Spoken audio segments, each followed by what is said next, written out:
C'est un énorme investissement de la nation qui a été consenti en Imagine et les IHU de première génération, non pas avec l'idée d'avoir placé de l'argent, mais avec l'idée de tester l'hypothèse que cet investissement-là pourrait peut-être, en retour, apporter quelque chose à la nation. Évidemment, une fois que cet institut a existé physiquement dans ses murs, il a été le fruit de beaucoup de projets de recherche, d'avancées de description de maladies génétiques, pour certaines de nouvelles thérapeutiques. Donc c'est un bilan qui est plutôt sympa.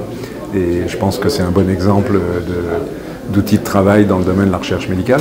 Le fait d'avoir des objets aussi convaincants que l'IHU Imagine, qui sont capables de démontrer leur impact, démontrer l'impact de la recherche sur l'amélioration de la société au sens large, et là, principalement sur la santé, c'est aussi comme ça qu'on entraînera ces financements du privé, qu'on amorcera des choses nouvelles dans la recherche partenariale. Imagine est clairement un exemple avec une activité scientifique de très haut niveau, une reconnaissance internationale, une visibilité très forte, et avec aussi l'obtention sur ces 10 dernières années de financements importants au niveau européen.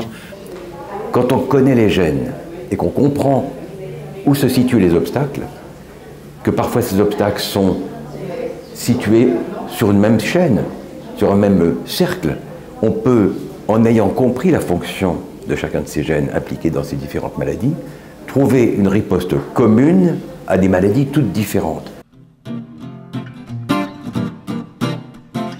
Près de 8000 maladies rares sont actuellement identifiées et chaque jour, 64 enfants naissent en France avec une maladie génétique de ce type. À Paris, l'Institut Imagine, associé à l'Hôpital des enfants malades, est devenu un centre d'excellence dans la recherche et la prise en charge de ces maladies. Il regroupe un millier de chercheurs au sein de 24 laboratoires et vient de fêter son 10e anniversaire. Mais pour le professeur Arnold Munich, le diagnostic de ces maladies demeure en 2024 un véritable parcours du combattant pour les enfants et les parents concernés par ces maladies. L'errance diagnostique demeure. Elle n'a pas changé, elle est toujours là. À quoi bon avoir des instituts comme Imagine si l'accès à ces instituts pilotes est aussi difficile? La force d'une chaîne, c'est la force du maillon le plus faible, pas du maillon le plus fort. Si on a des maillons forts, mais entre les deux, des maillons en cristal, l'ensemble de la chaîne ne tient pas très longtemps. Et la question est d'autant plus préoccupante qu'on a maintenant des thérapeutiques innovantes qui justifient et qui nécessitent un diagnostic rapide. On parlait tout à l'heure de la myotrophie spinale. On sait maintenant que si l'enfant est diagnostiqué très tôt et traité très tôt, le pronostic est transformé par rapport à l'absence de traitement ou un traitement différé. Donc plus les progrès thérapeutiques vont être au rendez-vous, plus ce retard au diagnostic va être pénalisant. Et je ne vous parle pas des parents qui errent pour trouver un diagnostic jusqu'au moment où ils ont un second enfant atteint, lui aussi ou elle aussi. Donc ça se paye très cher. L'errance diagnostique se paye très cher en perte de chance et en récidive.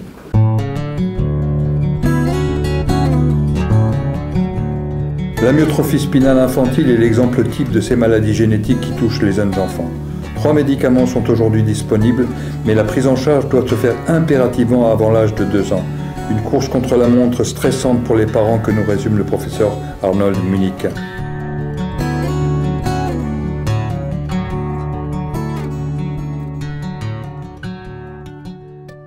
Comment faire? Comment faire quand les hôpitaux sont totalement saturés, que l'accès aux prises de rendez-vous est très difficile, au téléphone, on n'a pas de réponse, on a le disque qui tourne éternellement avec le message enregistré et pas de réponse à ces mails.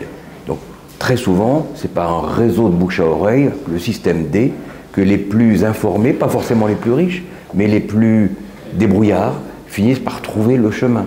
Et pour beaucoup d'entre nous, une grande partie de nos journées sont justement consacrées à essayer de trouver le chemin, le système D qui permettra d'avoir la consultation tant attendue. Donc oui, c'est un énorme problème, et ce n'est pas un problème de connaissance ni de compétence, c'est un problème de logistique de l'accès aux structures de diagnostic.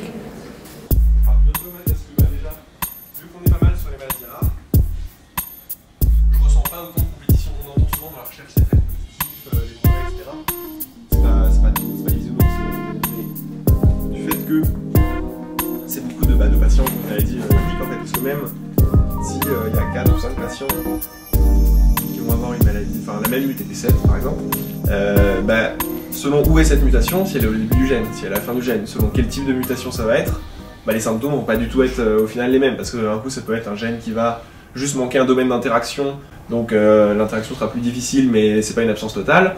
Une autre mutation, ça peut être tout au début, qui va vraiment, il n'y aura pas de protéines du tout, et bon, voilà, les symptômes vont être beaucoup plus sévères.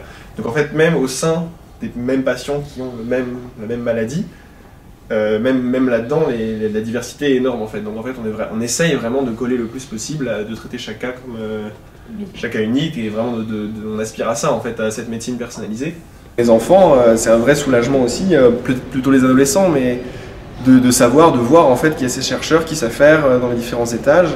Moi j'ai l'exemple assez personnel d'un patient qui est venu faire un stage au sein de notre équipe de recherche et qui nous avait dit que vraiment de savoir que quelqu'un se levait tous les matins pour venir travailler sur ses échantillons, ses prises de sang, sa maladie, ça vraiment ça le rassurait, ça le ôtait d'un poids. Nous avons la chance de pouvoir mobiliser des grands talents de chercheurs, de médecins, d'universitaires que nous ne pourrions jamais payer en matière de salaire. Je vous rappelle, le budget l'Imagine, 62 millions d'euros par an, plus de 35 millions. C'est au fond les frais récurrents de salaire des personnes qui sont mobilisées pour le projet.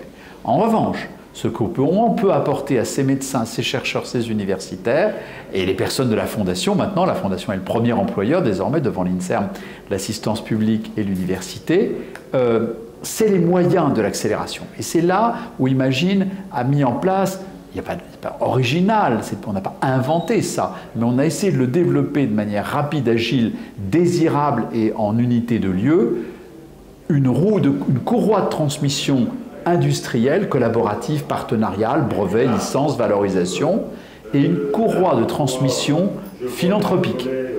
Des galas de charité inégalés en France, pardonnez-moi c'est un peu arrogant mais je crois que c'est vrai, et une campagne grand donateur qui cavalcade avec non seulement un financement, une ouverture, ça nous projette notamment internationalement, et aussi des outils financiers nouveaux dont je vous dirai un mot un jour. L'Institut Imagine aura un rôle très important à jouer, à vraiment transformer la connaissance que nous allons acquérir à travers ces maladies monogéniques vers ces maladies plus communes comme le diabète, l'obésité, les maladies inflammatoires intestinales, les troubles neurologiques, etc.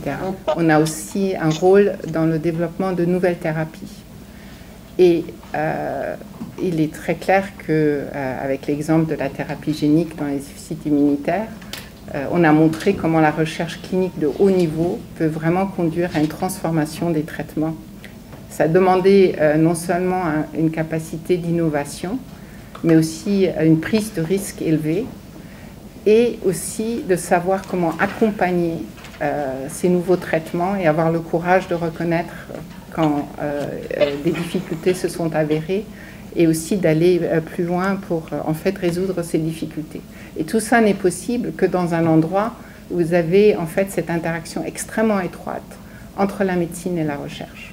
C'est impossible à inventer quand vous n'avez pas cette union. L'association de la recherche médicale en France, et je dirais toute la recherche, mais plutôt sciences de la vie et médecine reste préoccupante. Il y a des structures qui fonctionnent comme cet institut et d'autres. Il y a l'Institut Pasteur, Curie, qui sont très bons, mais ça ne suffit pas.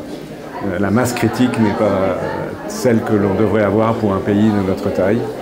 Il manque de l'argent, il manque des facteurs d'attractivité, de salaire, il manque des organisations plus fluides. Donc il y a la nécessité, de mon point de vue, d'un effort très sérieux en faveur de la recherche en général. Ce n'est pas que la recherche biologique, surtout que la recherche en biologie a besoin des autres recherches, l'informatique, les maths, la physique, etc. Mais si on veut que la France reste compétitive, je ne parle pas des États-Unis, mais simplement avec le voisin, les grands pays voisins, l'Allemagne, la Grande-Bretagne, il y a vraiment il faut que nos politiques prennent conscience qu'il y a, malgré les difficultés qui existent, une nécessité d'investir et d'améliorer le fonctionnement de notre système de recherche. Les équipes, il y a toujours un étudiant qui vient présenter ses résultats. Et donc j'ai l'équipe en fait, est-ce que tu as pensé à faire ça? Et en fait, ça peut être déjà l'équipe qui est un enthologue qui va faire ça, un enthologue ou un Et en fait, il y a toujours des bases, toujours